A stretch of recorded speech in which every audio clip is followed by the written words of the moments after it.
Hey everybody, I'm back again with another one of these Boulevard tasting room beers. The other one from their newest sampler pack. I'm liking that they're doing that with their sampler packs now. They're including 3 each of some tasting room beers, some stuff that you normally wouldn't get to taste unless you made a pilgrimage to the brewery. Today I'm going to do their ESB. Their extra special bitter. From the website it says, inspired by our classic English pub ale, or by the classic English pub ale, we put in the extra special just for you. Then from elsewhere it says, our ESB will follow along the more traditional lines of the style with a nice balance of English malt character with spicy, earthy English hops. Although referred to as, quote, a bitter, ESBs aren't necessarily that bitter. You can think of them as a quaffable English pale ale. I talked with brewer Matt Hecke about the team's intentions behind the ESB, and here's what he had to say. As of late, a lot of our newly released beers have been more hop forward or extreme in their own ways. We wanted to show that a traditional style ale can hang with the best of our beers. We specifically chose to make a good ESB, or make an ESB, because it isn't very common but still traditional in nature. It's a good opportunity to showcase our knowledge of brewing past and present. 4.9% ABV, 36 IBUs, not too much alcohol, not too much bitterness. So let's get this in the glass and see what we have. Yeah, it's a pretty nice day today. I'm sitting in front of the oldest building in the area where I live. It was built at a log cabin built in 1838. I guess it was moved here and put back together. It was named Bonnefield's. They were actually the ones that they named the town where I grew up, and after almost 40 years I'm now living again. So a little bit of history behind me. So anyway, let's get this ESB in a glass and see what we have.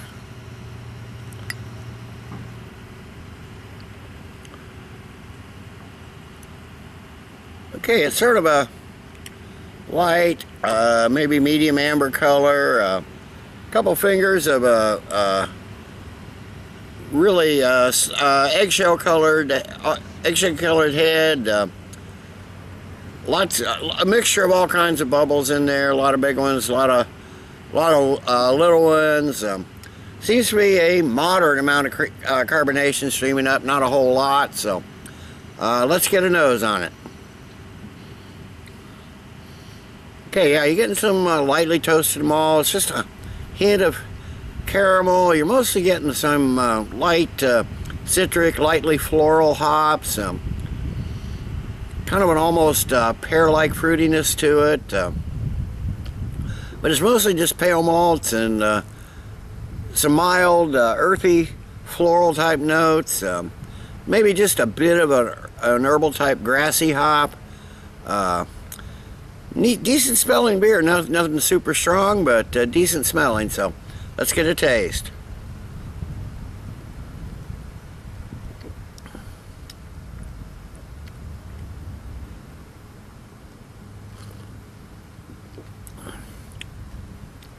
Okay, it's predominantly malt from start to finish, with some maybe moderate caramel notes, a little caramel sweetness there,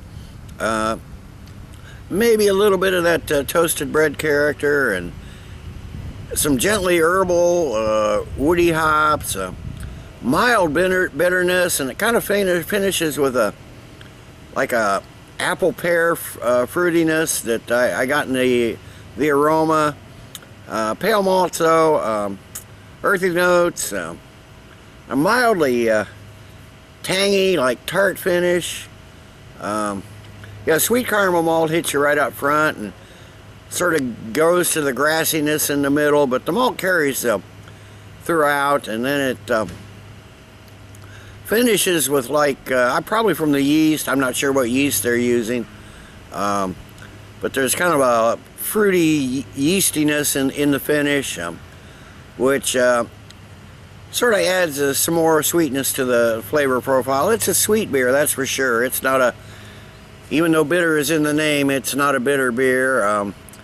Light to light medium bodied beer. Initially it coats the mouth a little bit, but then it's got a nice, it clears out, got a nice clean, brief finish with some grassy hoppy notes there on the finish. Just a nice pleasant drinking beer. So let me sit. I will sit and sip on this a while, and I'll come back in a while with the final thoughts and grade. Okay, I'm back. It's only been 15 minutes or so. It hasn't warmed up a lot. It's finally, unlike yesterday, the sun's out. It's a nice 75-degree day. I don't think it's going to get much higher than that. Humidity's down. Just a beautiful, almost perfect day for July. You don't get too many of them, so I know the heat and the humidity will, especially by August, will be back again. So not looking forward to that. I'll tell you, I can handle January better than I can handle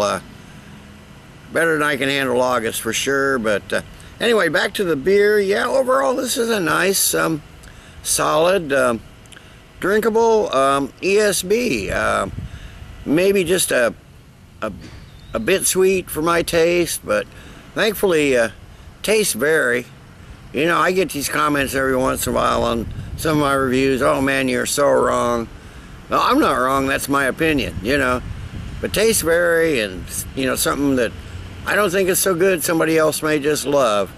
And if everybody thought the same, life would be really boring. But anyway, you know, in spite of that, besides for being just a bit sweet for my taste, it's got a nice flavor profile, maybe just a little lighter than I expected for, you know, even an English styled ESB. It's not one that I'm gonna rush out and buy, or I'm not gonna buy the sampler pack just for 3 bottles of this. But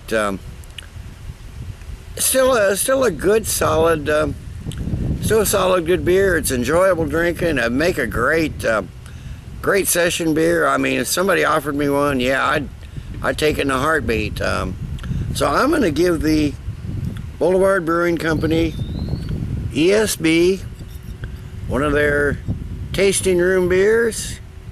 Get the sampler packs if you can find them, because you won't get these tasting beers, you know, anywhere else unless you actually go to the brewery, which I have not, unfortunately, not been able to do yet. But so I'm going to give this tasting room ESB. I'm going to give it a good solid 8 out of 10. Decent drinkable beer. Like I said, not one that I'm gonna if they actually bottled it year round or something, not something I'd rush out and buy. I like other beers of theirs better, but still a decent drinkable take on a English style ESB. So till next time, everybody, cheers. Let's keep drinking good beers.